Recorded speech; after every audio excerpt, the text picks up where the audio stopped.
Nice. Good morning, my dear students of class 10th. Today, I'm going to explain your poem Amanda from literature reader. I mean to say your prose. Amanda. This poem is sorry, composed by Robin Klein. Robin Klein is an Australian author of books for children. He has composed this poem. In this poem, the poet writes about a young girl who is longing to be free from continuous control and instructions of her mother. Amanda, a little girl, she wants to be free from the instructions of her mother. जो भी उसकी माँ instructions उसको देती है वो चाहती है वो फ्रीडम उसको मिले, ये इंस्ट्रक्शंस उसको कोई इंट्रूजन कोई ना करे उसकी लाइफ में. She wants to live her life with freedom. स्वतंत्रता से अपनी लाइफ जीना चाहती है, वो किसी का इंटरफियर बर्दाश्त नहीं कर रही है. This poem depicts the states of a little girl's mind who is constantly instructed about dos and don'ts its by her elders. क्या करना क्या नहीं करना है उसके एल्डर्स उसको बताते हैं, ठीक है, उसमें इंटरफियर करते हैं उसकी लाइफ में. And she does not like this all the intrusions. वो इन सभी जो दखलंदाजियाँ उनको पसंद नहीं करती है. She is told not to hunch her shoulders. उससे कहा जाता है अपने कंधे इस तरह से मत उचकाओ तुम. And to sit up straight, सीधी बैठ जाओ. She is told to finish her homework, अपना होमवर्क करिए. एंड टाइडी हर रूम, अपना रूम साफ करिए. She is forbidden from eating a chocolate that she has. She is having a chocolate but she is forbidden by her mother. कहती no Amanda, don't eat chocolate, दांत खराब हो जाएंगे बेटे, ठीक है, कीड़ा दांत में लग जाएगा, चॉकलेट नुकसान करेगी. But all the time the little girl Amanda keeps dreaming of a life of freedom. पूरे टाइम सपना देखती है कि बिल्कुल बिंदास फ्री जिंदगी में गुजारूं विदाउट एनी रेस्ट्रेंट. कोई रेस्ट्रेंट, कोई भी व्यवधान, कोई भी बाधा, हर्डल मेरे लिए उत्पन्न ना करे, कोई मुझे इंस्ट्रक्ट ना करे, कोई मुझे बताए ना क्या सही है क्या गलत है, क्या अच्छा है क्या बुरा. She dreams of mermaids in the sea. बिल्कुल समुद्र में तैरना चाहती, जल परी की तरह जो है समुद्र में मज़े लेना चाहती, तैरना चाहती. Roaming bear foot in the dusty street. धूल भरी गलियों में, उस धूल में नंगे पैर वो चलना चाहती है, दौड़ना चाहती है. She takes no note of what is being said to her. She does not care at all what is being said to her, what obstructions, what intrusions and what interferes are being done in her life. She does not want them. वो नहीं चाहती ऐसा कोई भी दखलंदाजी उसकी ज़िंदगी में की जाए. Then she is rebuked by her mother for being moody. उसकी माँ कहती है, डांटती है उसको, तुम मूडी हो गई है, जो तुझे अच्छा लगता है वही करती, किसी की बात नहीं मानती है, ये बहुत गलत बात है. And sulking all the time. हर समय उसको जो है कहती है कि तू अपनी मनमर्जी करती है, तो वो रोकती रहती है उसको ऐसे ना करने से.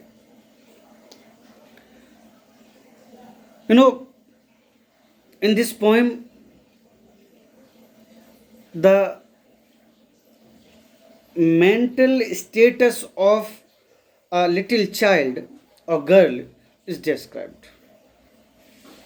What type of life he or she wants to live, what type of things he or she wants to do, what type of thinking he or she wants to have. These all the things of the mental status, mental condition of a child is given in this point.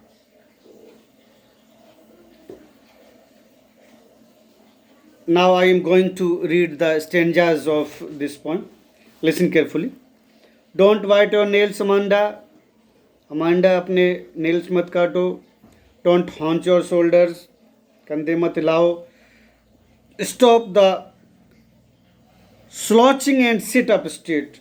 इधर उधर मत झुको, हिलो, सीधे बैठ जाओ. These all the instructions are given to Amanda. There is a languid emerald sea where the soul in a heavy tent is me. She thinks, बिल्कुल अथाह समुद्र है और उसमें जल परी की तरह मैं जो है गोते खा रही हूँ, लगा रही हूँ, मज़े कर रही हूँ. Amanda, did you tidy your room? क्या अपना कमरा साफ़ किया? I thought I told you to clean your shoes. उसकी माँ कहती, मुझे ये भी याद आ रहा, मैंने तुम्हें तुम्हारे शूज़ क्लीन करने के लिए कहा था, आपने किया? कोई भी इंस्ट्रक्शन उसकी माँ का उसको बुरा लग रहा है इस टाइम पर. Don't eat that chocolate, Amanda. उस चॉकलेट को मत खाओ. रिमेंबर योर, ठीक है, एंड अमांडा, जो आप दांत आपके हैं उनको याद करिए. Don't waste your teeth. Don't have cavities because due to chocolate eating you would have cavities. Will you please look at me when I am speaking to you? Amanda, you are not noticing me. I am saying something to you. मैं तुमसे कुछ कह रही हूँ, तुम सुन क्यों नहीं रही हो? ध्यान नहीं दे रही मैं क्या कह रही हूँ? मेरी बात सुनो. Stop the sulking at once, Amanda. बिल्कुल इतराओ मत, बिल्कुल बंद करो ये सब चीज़ें. You are always so moody, Amanda. हमेशा तुम जो चाहती हो वही करती हो, ये बात अच्छी नहीं होती अमांडा. तो एक छोटी बच्ची हो, तुम्हें वही करना चाहिए जो मैं बता रही हूँ. तुम्हें इस तरह की चीज़ें, you can't live your own life according to your own wish. No, you are a child now.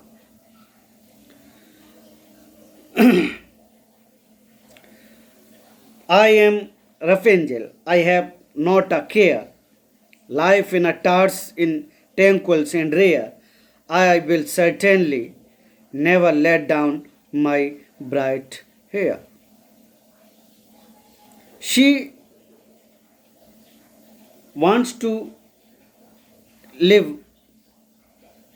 according to her own desire. She wants to roam here and there. She wants to be, एक ऐसा एक स्वतंत्र पक्षी बनकर या इस तरह से एक फ्री बनकर वो रहना चाहती है. लेकिन उसकी माँ उसको रोक रही है, ऐसा नहीं करने दे रही. जो मन में उसके आता है, मैं वहाँ रहूँ पक्षी की तरह या एक मतलब जो है किसी स्वतंत्र हिरन की तरह इधर उधर दौड़ूँ मैं, ठीक है, कुलांचे भरूँ, कोई मुझे रोकने वाला ना हो, यहाँ से वहाँ तक चली जाऊँ, ये सब करूँ, ठीक है, ऐसा वो करना चाहती है. Stop that sulking at once, Amanda. You are always so moody. Anyone would think that I nagged at you. ऐसे करती हो, सब ये कहेंगे कि मैं तुम्हें डांटती रहती हूँ, मैं तुम्हें डांटती ही रहती हूँ, तुम ऐसे काम क्यों करते हो? ठीक है, you should not do these all the things which are not good for you. All the instructions which I am giving to you, you are supposed to follow. These are not intrusions. ये interfere नहीं है, कोई दखलंदाजी नहीं है तुम्हारी ज़िंदगी में. तुम अभी बच्ची हो, हम तुम्हें जीने नहीं दे सकते तुम्हारे हिसाब से. मैं कहती हूँ कब रूम साफ़ कर दो, तुमने नहीं सुना, रूम साफ़ नहीं किया. मैंने कहा था शूज़ साफ़ कर लो अपने, नहीं तुमने साफ़ किए. चॉकलेट के लिए मैंने मना किया, चॉकलेट भी खा रहे हो तुम. तो in this poem Amanda doesn't want to any interference by anyone. कोई भी इंटरफियर नहीं चाहती. Even it is her own mother. उसकी माँ भी है, तब भी वो नहीं चाहती है ऐसा कोई भी उसे दखलंदाजी करे, ऐसा कुछ भी करने से उसको रोके. तो when a child is in the child is mental status of that child is to live with freedom, बिल्कुल स्वतंत्रता के साथ रहें, जो चाहे वो करें, खेले कूदे, अपने आप को दौड़ने चले जाएं, गंदे हो जाएं, कपड़े गंदे कर लें, सब कुछ वो करना चाहते हैं, लेकिन at this mental level the child does not understand what is good और बैड फॉर हिम और हर। एक बच्चा ये नहीं समझ पाता है बच्ची कि उसके लिए क्या सही है और क्या गलत है, इतने छोटे उस पर, बट वो चीज़ें सब उसको उस टाइम सही लगती है। लेटर द चाइल्ड रियलाइजेस, बाद में रियलाइज करता है, व्हेन ही और she is at the stage of adult, बड़ा हो जाता है, यंग जवान हो जाता है, तब उसको ये लगता है अरे भाई मैं क्या बचपना करता था, क्या चीज़ें करता था। तो बच्चों को वो चीज़ें करने के लिए कोई जो है बिल्कुल फ्री नहीं छोड़ सकता है, ठीक है। ऑब्जेक्शंस किए जाएंगे, उसको रोका जाएगा,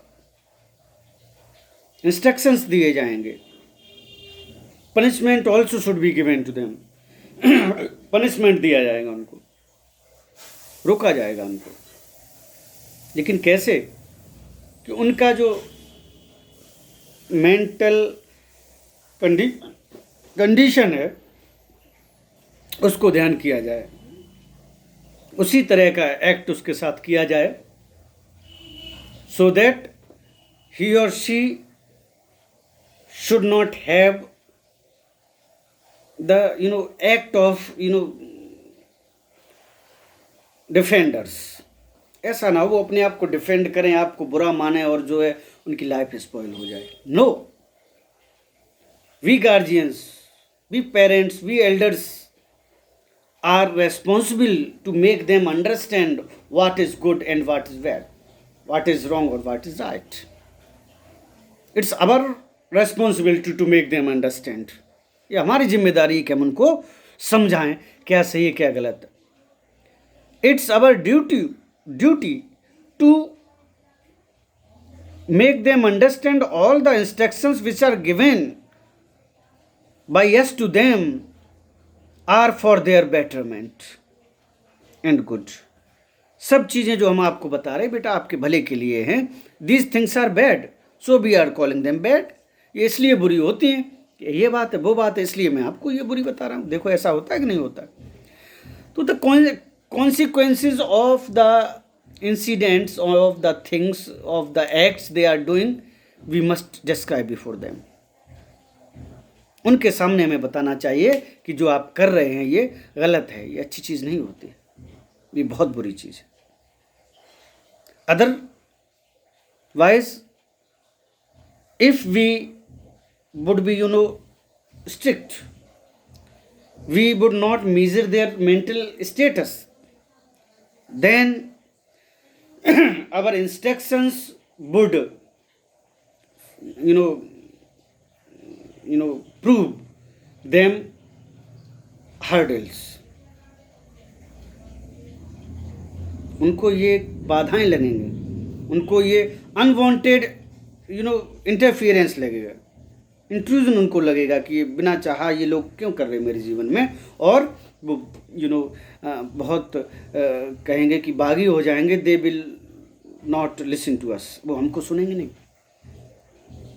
उनको जो भी रोका जाएगा उसको बताना पड़ेगा कि उनको क्यों रोका जाता है। हालांकि it's their natural nature to do what they want, ये तो उनकी नेचुरल नेचर है कि जो वो चाहते हैं वो उनको करने दिया जाए। They should not be stopped, they should not be instructed, they should not be उनको ये चीज़ें तो नहीं बर्दाश्त करेंगे ना। तो ये हमारी जिम्मेदारी बनती है कि बच्चे की मेंटल कंडीशन को देख कर, स्टेटस को देख कर उसको सब चीज़ें बताई जाएँ, कही जाए और समझाई जाए। ओके, तो this was the central idea of your poem, the theme and plot of your poem. This was the summary of your poem, Amanda. Since you too are, you also are students, small children I would say, आप भी अभी छोटे बच्चे ही हैं। आप इसको अपने life से कि परसेप्शन से देखिए इसको और समझिए कि जो चीज़ें हमारे बड़े हमें कहते हैं वो अच्छी होती हैं, बुरी भी होती हैं तो इसका मतलब वो गलत हैं, इसलिए हमको वो इंस्ट्रक्ट कर रहे हैं. तो this very important poem for you my dear student. Feel this poem, understand this poem, have the refrain, message, moral message that is given through this poem to you, must understand.